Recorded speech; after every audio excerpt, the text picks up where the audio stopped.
Dad, I want to go on that blue slide. My 4-year-old son Milo was tugging at my hand as we stood in line at the Riverside Family Park entrance gate. This was our weekend routine, taking Milo to the park, because only families or registered members could enter here. It was an exclusive place, safe and clean, where children had proper space to play. I was just pulling out my membership card when suddenly someone grabbed my jacket from behind with force. I turned around to look. Another child, slightly older than Milo, with shiny black hair and panicked brown eyes, was hiding behind me. His breathing was rapid, as if he had run here from somewhere. "Hey buddy, are you okay?" I asked, crouching down. He didn't answer, just gripped my jacket tighter. That's when the security guard stepped forward and said, "Sir, are these both your children?" My heart started beating a bit faster. I glanced at Milo, who was licking his lollipop, then at this other child who was now completely hidden behind me. I couldn't understand what to do. If I said no, this child wouldn't be able to enter here. If I said yes, it would be a lie. But the fear in his eyes was forcing me to do something. The child looked up at me quietly and whispered, "Please, please, mister, please." "Yes," I finally said, looking at the security guard. "Yes, he's with me too." The guard looked suspicious, but after checking my membership card, he let us through. As soon as we crossed the gate, the child relaxed a bit and let go of my jacket. "Thank you," he said, and there was such honesty in his voice that I couldn't even be angry. "What's your name?" I asked, stopping. "Kelly." "And where are your parents, Kelly?" He looked down. "I was with the driver. I ran away. I wanted to come here, but they don't let children enter alone." Now I understood the whole thing. This child had just used me to get entry. He was smart, but it was a very risky move. I was about to say something when Milo shouted, "Dad, let's go." Kelly looked at Milo, then at me. You're very kind. Sorry for using you like that." I sighed. "Come on inside, but you're not leaving my sight. Understood?" He nodded immediately, and the three of us went inside. But I had no idea that in the next few hours my life was going to completely change. The park was beautiful, green grass, colorful playground equipment, and families everywhere enjoying the sunny afternoon. Kelly seemed to transform the moment we stepped inside. His scared expression melted away, replaced by pure excitement as he took in the slides, swings, and climbing structures. "Can I really play here?" Kelly asked, his voice small and uncertain. "Of course you can," I said. "That's why you came, right?" Milo grabbed Kelly's hand. "Come on. I'll show you the best spots." Watching the two boys run ahead, carefully, not too far, I felt a strange warmth in my chest. Kelly moved like a child who hadn't played freely in a long time. Every swing, every slide seemed like a new discovery. Meanwhile, Milo was showing off, trying to impress his new friend with his park knowledge. I settled on a nearby bench, keeping both boys in my line of sight. Other parents were scattered around, some on their phones, others chatting with each other. This was normal Saturday life. Simple, peaceful, uncomplicated. Kelly climbed to the top of a jungle gym and waved at me. "Look how high I am." "I see you. Be careful." I called back, surprised at how naturally those words came out. He wasn't my child, yet here I was, acting like a concerned parent. Milo joined him at the top, and the two boys sat side by side, their legs dangling through the bars as they talked about something I couldn't hear. They looked like they'd been friends forever, not strangers he'd met 20 minutes ago. My phone buzzed. A text from my manager at the coffee shop. "Can you cover tomorrow's morning shift? Sarah called in sick." I typed back, "Sure, no problem." That was my life. Covering shifts, stretching paychecks, making sure Milo had everything he needed, even if it meant I had nothing left over. But looking at him now, laughing with Kelly, it all felt worth it. "Mr. Adrian?" Kelly appeared beside me, slightly out of breath. "Just Adrian is fine, buddy." "Adrian," he corrected himself with a small smile. "Can I ask you something?" "Sure." "Do you come here every weekend with Milo?" "Most weekends." "Yes." "Why?" Kelly's expression grew sad. "My dad never brings me to places like this. He's always working. The driver takes me to school and back, and sometimes to the museum with my tutor, but never somewhere fun like this." My chest tightened. This kid, who clearly came from money, based on his expensive clothes and the mention of a driver, was lonely. Wealth couldn't buy what he actually needed. I'm sure your dad's doing his best, I said gently, though I wasn't sure I believed it. Maybe, Kelly said doubtfully. Can Milo and I go on the swings now? Go ahead. I'll be right here. As Kelly ran back to Milo, I noticed how his whole demeanor had changed. The scared, desperate child from the gate was gone. In his place was just a regular kid enjoying a regular afternoon at the park. It made me wonder what his normal life looked like that this simple outing felt so special to him. The boys played for another hour, moving from swings to slides, to the sandbox. Kelly was completely absorbed, building elaborate sandcastles while Milo provided running commentary. I took a few photos on my phone, mostly of Milo, but Kelly ended up in several of them too. Around 3 o'clock, I noticed Kelly's energy starting to flag. He sat down heavily on a swing, not pumping his legs anymore, just swaying gently. You getting tired?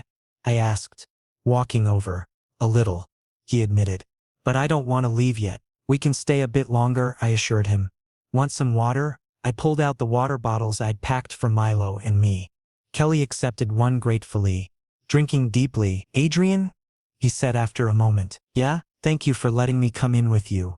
This is the best day I've had in a really long time. Something about the way he said it, so sincere, so full of simple gratitude, made my throat tight. You're welcome, Kelly. Anytime. I meant it as a polite phrase, but the hope that flashed in Kelly's eyes told me he'd taken it literally. Before I could clarify, Milo called out for us to come see something he'd found, and the moment passed. But as I watched the two boys examining a particularly interesting rock, I had a strange feeling that this wasn't just a random encounter. Something about Kelly, about this whole situation felt significant in a way I couldn't quite name. I shook off the thought. I was overthinking things. Tomorrow Kelly would go back to his life, and Milo and I would go back to ours. This was just one kind afternoon. Nothing more. Except deep down, I already knew I was wrong. Kelly and Milo were both on the swings, and I sat on the nearby bench watching them. Kelly seemed carefree for the first time, and I felt good about helping him. Both children were laughing together, and for a moment it felt like a normal family outing. Mr. Adrian, watch how high I can go, Kelly shouted excitedly, pumping his legs hard on the swing. Careful, Kelly, I said automatically as if he were my own child. Milo joined the competition. I can go even higher, Dad. I was smiling as I watched them, but this happiness didn't last long. Suddenly there was noise from the main gate area. I looked up to see several security guards rushing in, and behind them was a man, tall in a black suit, wearing sunglasses and his expression filled with anger. My heart thumped. This scene didn't look good. Kelly! The man's voice was so loud it echoed through the entire park. Kelly jumped off the swing and ran behind me, and now I could clearly see he was scared. Milo also came to me confused, grabbing my hand. The man rushed toward me, and now I could see clearly. This was no ordinary man. 2 more people were behind him, obviously bodyguards, and people in the park started watching what was happening. Step away from my son. Right now, he said in a strict voice, and his eyes looked at me as if I were some criminal. Your son? I said confused. I was just security. He signaled to a guard. Grab this man. He kidnapped my son and brought him here. My mind went blank. Kidnapping? Me?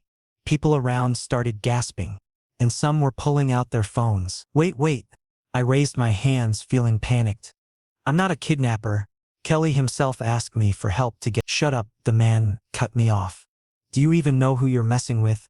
I can destroy your life with one phone call. Kelly came forward from behind me and grabbed the man's hand. Dad, please. This man helped me. I was the one who ran away. This isn't his fault. Dad? So this was Kelly's father? But that meant, this man thought I was a kidnapper? Kelly, be quiet, he said, pushing Kelly back, his voice slightly softer. Then he looked at me. You used my son for your own benefit. You think I don't understand? Benefit? What benefit? I was genuinely shocked. I just brought my son to the park. Kelly himself asked me. Right, he said sarcastically. And then you accidentally took my son along too. Convenient. Milo was now holding my leg, terrified. And I understood this situation was spiraling out of control. If this man really called the police, my job would be gone. My reputation destroyed. Look, sir, I said in a calm tone. trying to keep my voice steady. If you would just listen for 1 minute, I can explain exactly what happened. I don't want to hear anything. He pulled out his phone. I'm calling the police. And if this gets to the media, then you— Dad, please don't. Please. Kelly immediately grabbed his hand, and now tears came to his eyes. This man is good. I asked him. I ran away from the driver because you never take me here. For the first time, the man stopped. That last sentence hit him hard. He looked at Kelly, then at me. There was still doubt in his eyes, but some hesitation had also appeared. Kelly, he said, removing his sunglasses, and now I could see his gray eyes clearly. Tell me the truth. Exactly what happened. The whole thing. Kelly told the complete story, how he ran away from the driver, how he couldn't enter the gate alone because only families were allowed, and how he used me for help. The man listened quietly, but his expression gradually softened. When Kelly said, I just wanted to play at the park once. Dad, the man's jaw tightened. When Kelly finished, he looked at me. So you brought an unknown child inside with you, without thinking how dangerous this was? You could have been anyone. I understand you're angry, I said carefully, but I couldn't leave Kelly alone at the gate. He was scared, and I'm a father too. I understood. Scared, he repeated, and now there was pain in his voice. Scared because I'm his father who doesn't make time for him. This statement was so heavy I couldn't say anything. Kelly looked at his dad, surprised that he admitted this. The man went to Kelly, bent down toward him, and said quietly, Kelly, what you did was very wrong. Very wrong. You can't run away like that. Understand? I'm sorry, Dad. Kelly's voice cracked. He gave Kelly a tight hug, and I could see he was getting emotional too. Then he stood up and signaled to his bodyguards. Let's go. We're leaving. But as he was taking Kelly's hand to leave, he looked at me once. What's your name? Adrian. I said. Adrian. He repeated. Then he took out a card from his pocket and placed it in my hand. If any legal issues come from this, or if the park cancels your membership, call me. I'll handle it. And thank you for keeping Kelly safe. And he left. Kelly looked back once and waved goodbye with a small smile. I stood there, card in hand, holding Milo. The card had just one name on it. Logan Pierce, CEO, Pierce Enterprises. And a number. My heart was still beating fast. All of this was very overwhelming. Milo tugged at my leg. Dad, that man took Kelly away. Will Kelly come back? No, son. I said, picking him up. Probably not. But deep down I had a strange feeling that this story wasn't over here. The park seemed different now. Other families were still playing, children still laughing, but I felt like I'd just survived something intense. Several parents were still glancing at me, whispering to each other. I could mind what they were thinking. Who was that man? Why did the CEO of Pierce Enterprises come here personally? Dad, can we go home now? Milo asked quietly. I'm tired. Yeah, buddy. Let's go home. As we walked to the parking lot, I looked at the business card again. Logan Pierce. I'd heard that name before. Major real estate development, tech investments, one of the wealthiest men in the city. And I'd just had his son accidentally crash our park day. My hands were still shaking slightly as I buckled Milo into his car seat.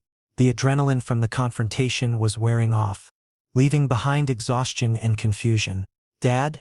Milo said as I started the car. Yeah, Kelly was nice. I wish he could come to the park with us again. Maybe someday, buddy, I said, though I didn't believe it. Rich people like Logan Pierce didn't mix with people like me. This was just a strange, one-time incident that would fade into memory. By tomorrow, Logan would probably forget all about the coffee shop worker who helped his son get into a park. I pulled into traffic, the business card sitting in my cup holder, and tried to put the whole bizarre afternoon out of my mind. I failed completely. 3 days passed since that incident, and I was trying to forget everything. My shift at the coffee shop was going on. Taking orders, making cappuccinos, and counting tips that barely covered rent. Life had returned to its usual struggling pace. Monday morning, when I went to drop Milo at preschool, that same black SUV was parked outside the gate. But this time it wasn't just the car. Logan was standing outside, this time in casual clothes. Simple black shirt and jeans, but his aura was still intimidating. Adrian, he said when he saw me, and this was the first time he said my name so normally, without formality. Mr. Pierce. I said cautiously, holding Milo's hand tightly. Milo was quiet, probably remembering that tense park scene. Logan, he corrected. Just Logan, please. I stood silent, waiting to hear what he wanted to say. Was there still some legal issue? Had the park filed a complaint? Logan took a long breath, as if preparing to say something difficult. I came to apologize.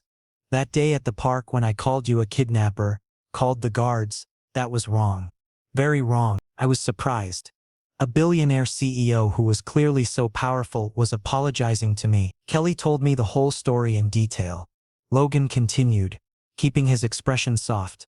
And I realized that you were just being helpful.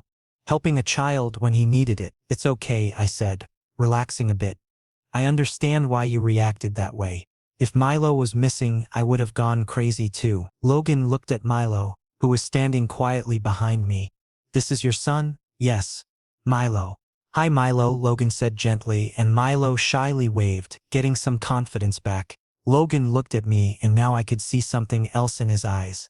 Hesitation. Maybe vulnerability. I want to compensate you. Renewing your park membership or whatever you might need. No, I said immediately.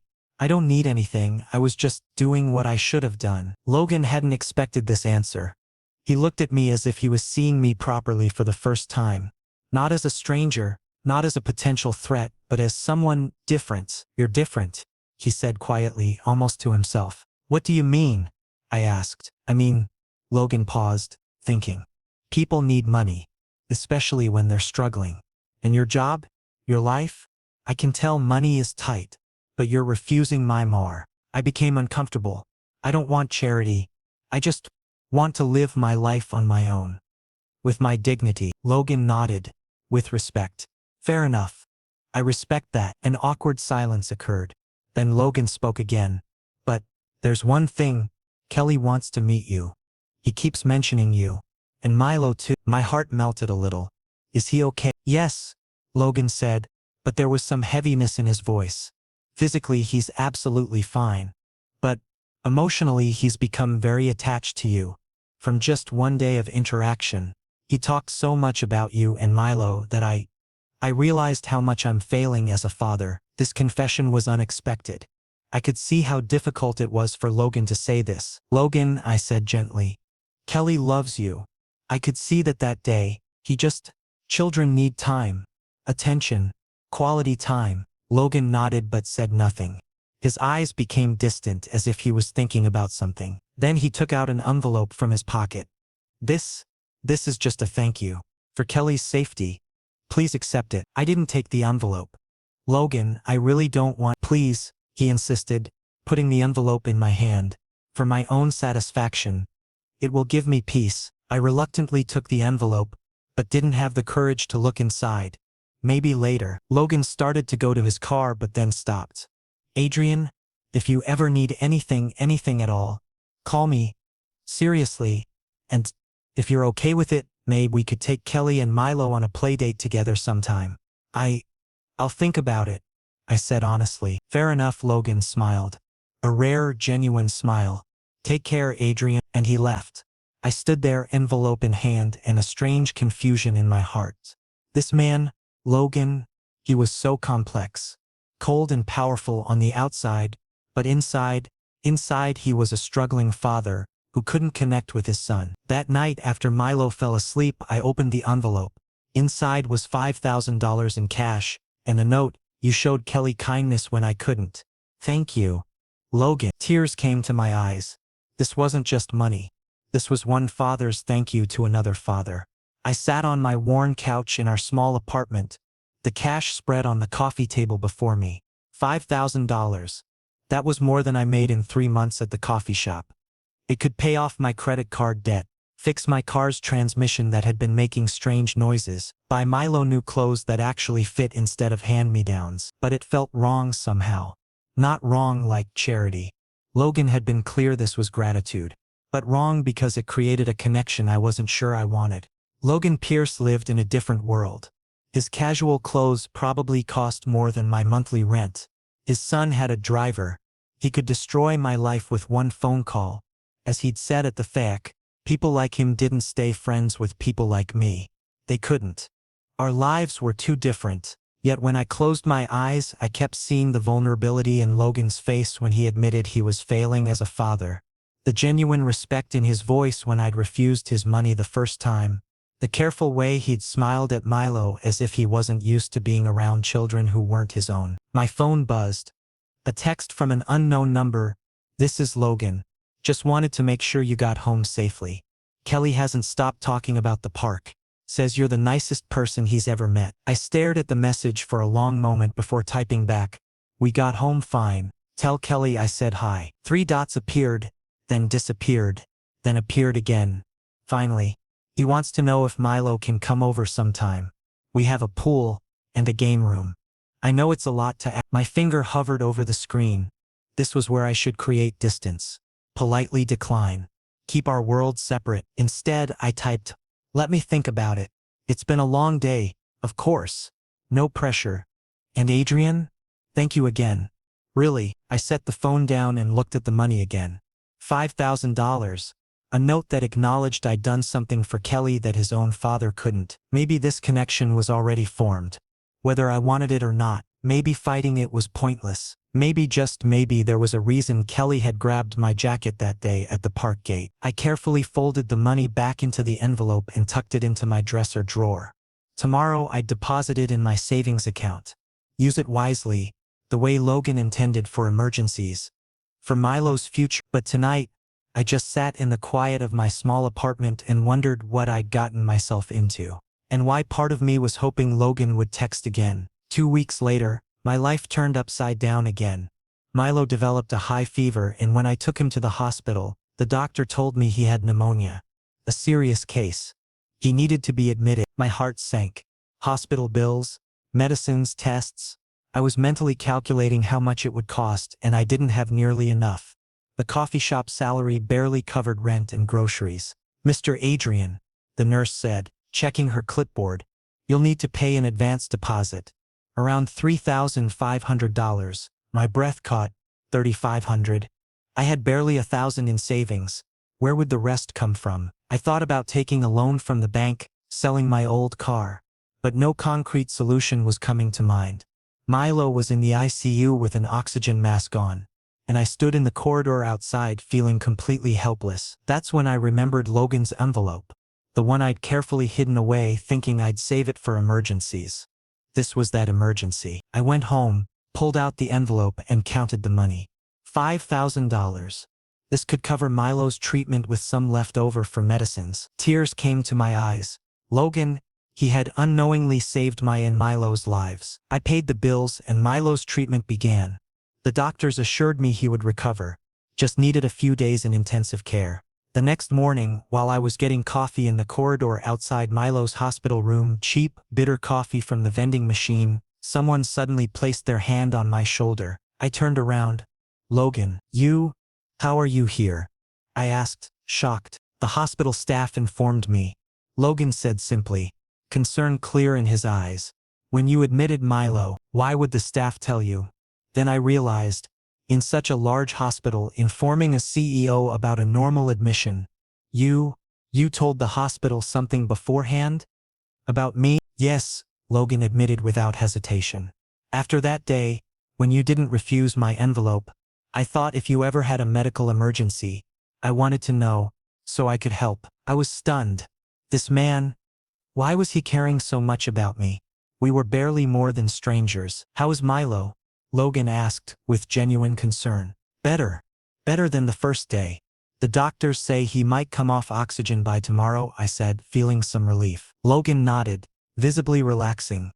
Then he handed me another envelope. "This is for after discharge. Medicines, follow-ups. If you need time off from work during his recovery period. Everything." "Logan, no." I tried to return the envelope. I can't accept this much from you. I'll even pay back the first money when—" "Adrian," Logan grabbed my hand, gently but firmly. "This isn't charity. This is help from one father to another. I know this feeling, when your child is in the hospital and you feel helpless. When money becomes the barrier to giving them the best treatment. His eyes held such sincerity, such understanding that my words stuck in my throat. Milo needs you, Logan continued, keeping his voice soft. And if you're stressed about money, you won't be able to be properly present for him. So please, take this. Just for Milo. I couldn't say anything. I just quietly took the envelope because Logan was right. Milo needed me, and I wanted to be strong for him, not financially stressed. Thank you, I whispered. And this thank you wasn't just for the money. Logan gave a rare smile. Don't mention it. I know how difficult it is being a single parent. This line touched my heart. Kelly's mother, gone, Logan said simply, pain flashing in his eyes.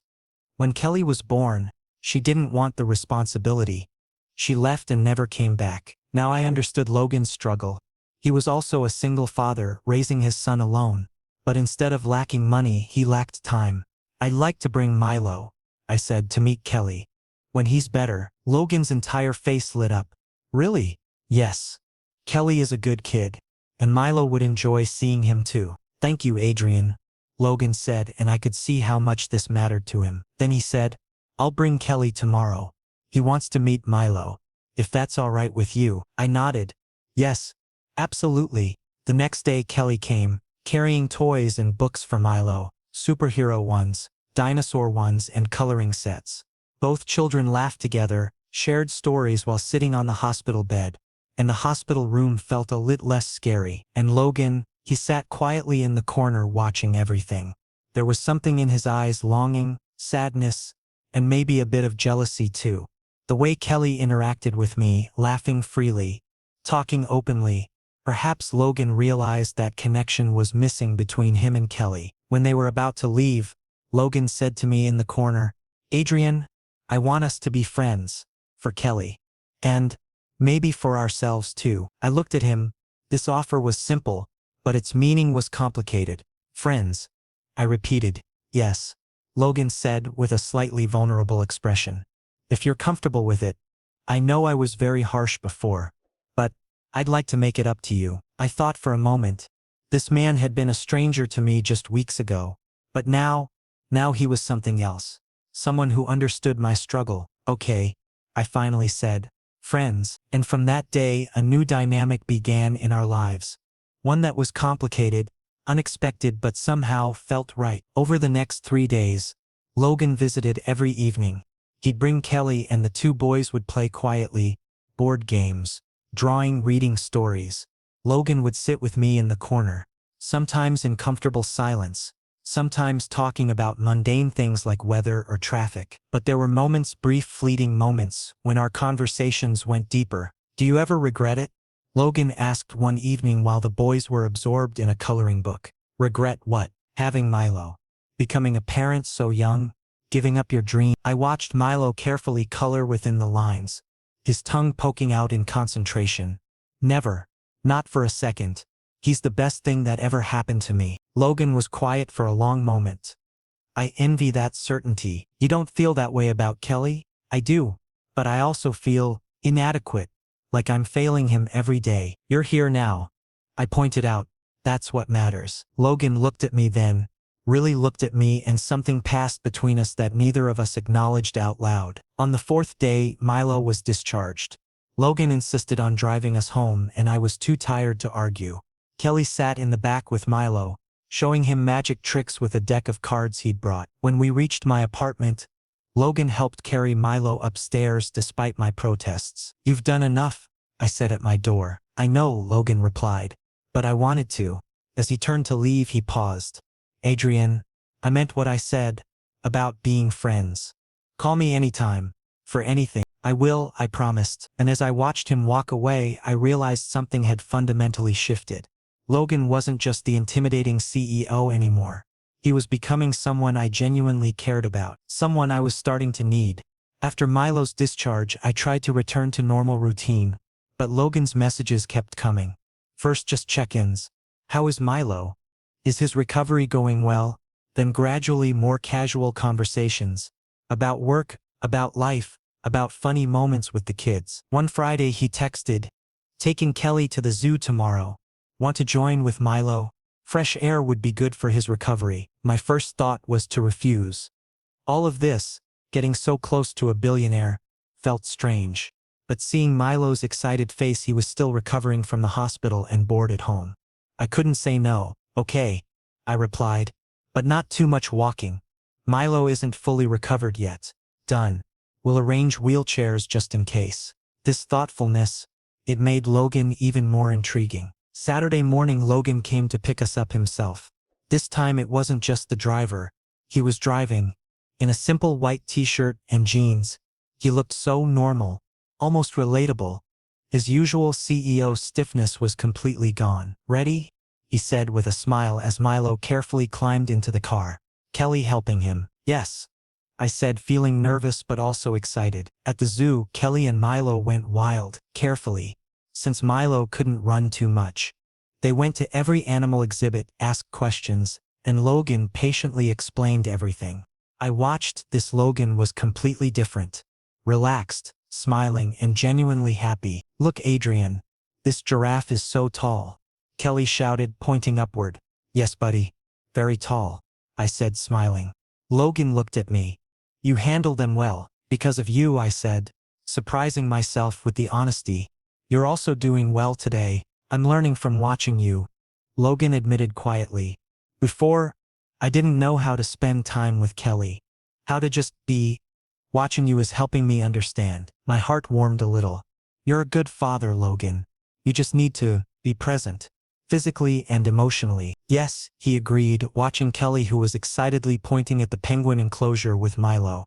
"And now I'm trying." We spent the entire day at the zoo.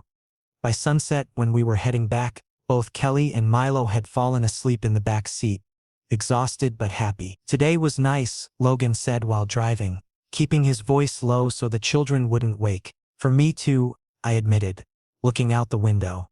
"Very much so." Logan glanced at me for a second, then focused back on the road. "Adrian, can I ask you something?" "Sure." "Your job at the coffee shop, are you happy there?" I was slightly shocked. This question was unexpected. "Happy? I mean, it pays the bills. Barely. It's enough for Milo, somehow we manage." "But what about you?" Logan insisted. "What do you personally want? What are your own dreams?" No one had ever asked me this question. I always thought about Milo, never about myself. My life was just running on survival mode. I don't know," I said honestly, a hint of sadness in my voice. "I dropped out of college when Milo was born. I used to want to study architecture, design buildings. But then life happened." Logan didn't say anything, just nodded. But I could see something working in his mind. When we reached my apartment, Logan stopped the car but didn't turn off the engine. He wanted to say something. "Adrian," he said, turning toward me properly. "I want to offer you something." My heartbeat increased. "An offer?" "Yes. Kelly needs a caretaker. Someone who understands him, spends quality time with him. I'm very busy, meetings, deals, travel. And Kelly needs someone who genuinely cares about him. Not just a nanny or hired help. Someone like you." "Me?" I said incredulously. "Logan, I'm not a qualified nanny. You're perfect," Logan cut me off. "Kelly is attached to you. He feels a comfort with you that I can't give him. And I trust you." Trust. That word was so heavy. "I'll pay you well," Logan continued. "Very well, and you can keep Milo with you. There'll be a separate wing for you in my house. Bedroom, bathroom, living space. Kelly and Milo can go to school together. I'll arrange admission to a private school. You can quit your coffee shop job and properly focus on both Kelly and Milo." My mind was spinning. This was huge. "Logan, this is very overwhelming," I said. "I know," Logan said softly. "And I don't expect you to answer now. Think about it. Take whatever time you need. But, Adrian, this isn't just for Kelly. This would be good for you and Milo too. Stable income, better living conditions, better education for Milo." All of that was true. But something was holding me back. I don't want to become a charity case," I said honestly. "This isn't charity," Logan said firmly. "This is a job, a responsibility, and I genuinely believe you're the best person for this work. Kelly needs you, Adrian." I was quiet, getting Milo out of the car, saying goodbye to Logan. I was doing everything mechanically. Think about it, Logan said from the car window. When you're ready, let me know. No pressure, but there was pressure. Internal pressure, financial stress, Milo's future, my own struggling life. This offer could solve everything. I couldn't sleep all night. Milo was sleeping peacefully beside me, and I stared at the ceiling. Could I do this? Live in Logan's house? Become part of his world? But for Milo, this could be so life-changing. The apartment suddenly felt smaller, more cramped. The peeling paint on the walls, the leaky faucet I kept meaning to fix, the thin walls that let in every sound from the neighbors. All of it seemed more oppressive than usual. I thought about Milo's school, where class sizes were too large and resources too scarce. I thought about the times I'd had to choose between buying him new shoes or paying the electric bill. I thought about my own abandoned dreams of becoming an architect, drawings still tucked away in a box somewhere. This offer from Logan wasn't just about money.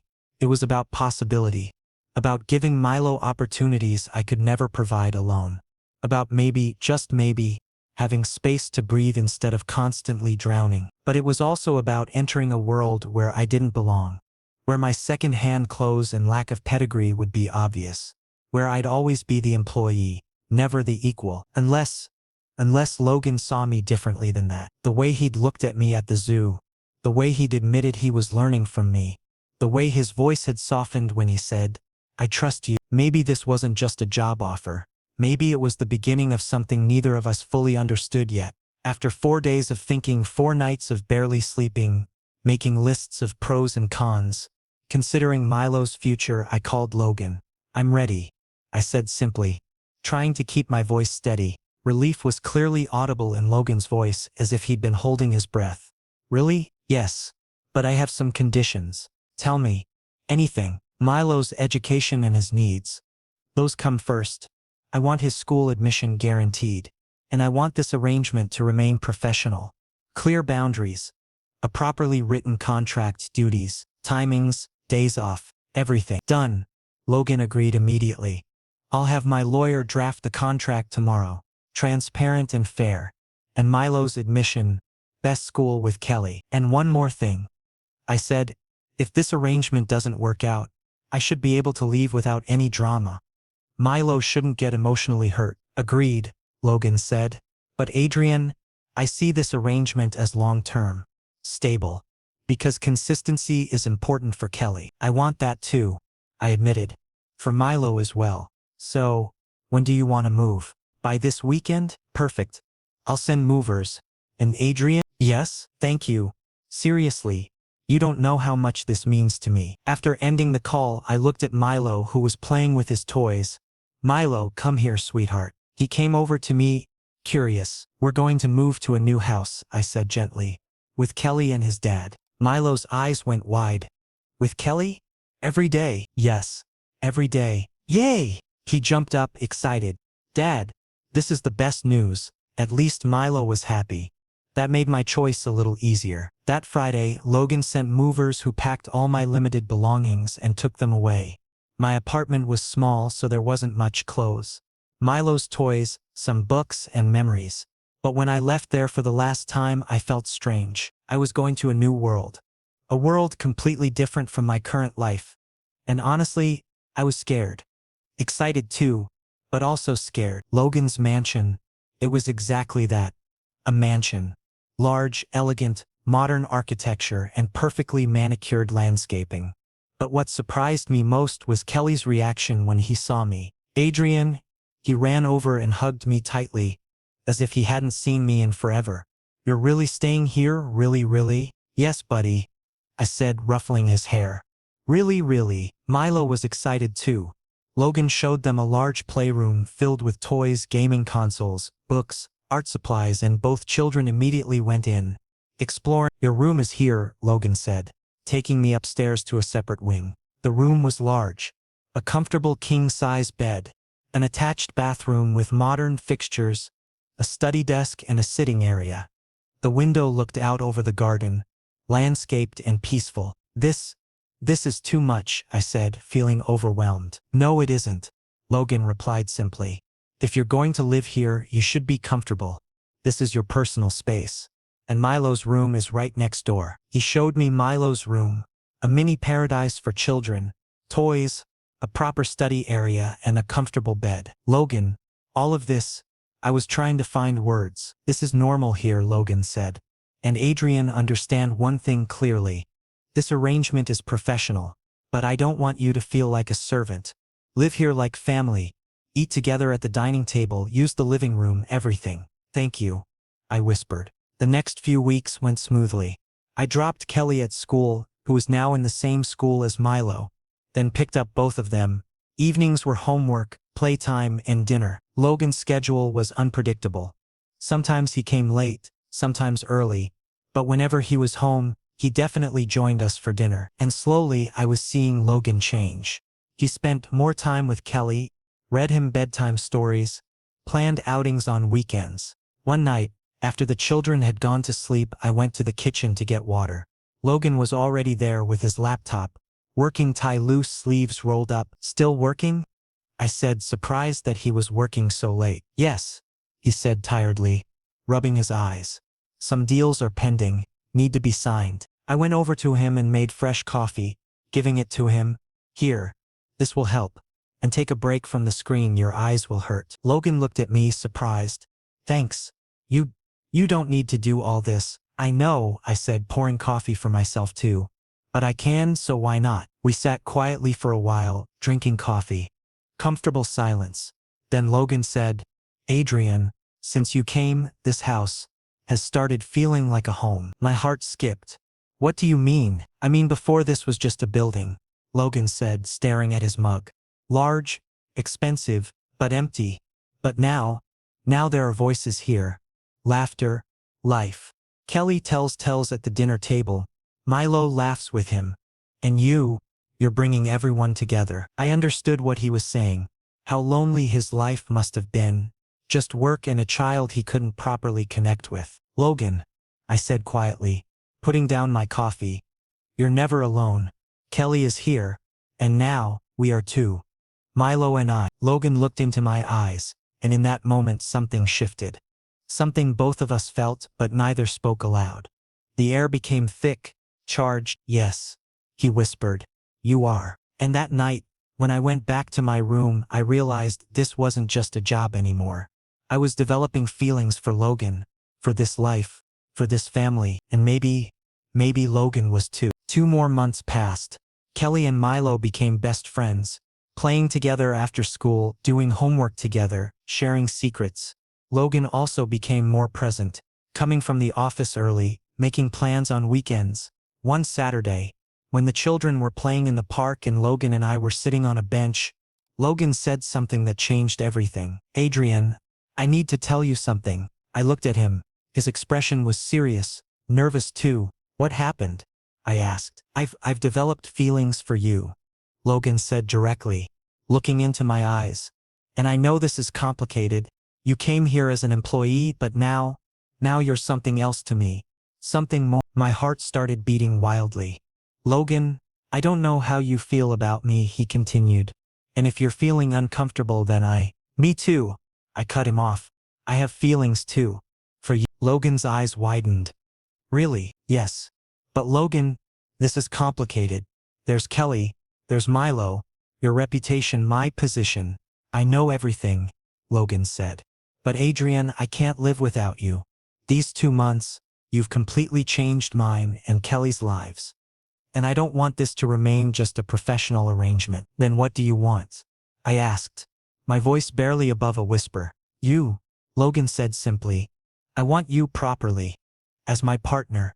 As Kelly's second parent. As my everything. Tears came to my eyes. This confession. This was everything I'd secretly wanted but could never admit. Yes, I whispered. Me too. Logan held my hand, gently, carefully, as if I were something precious. Yes, Logan, I want you too. And in that moment, with the moon overhead and the children playing in the distance, we looked into each other's eyes and understood everything. This wasn't just a deal. This was destiny. This was love.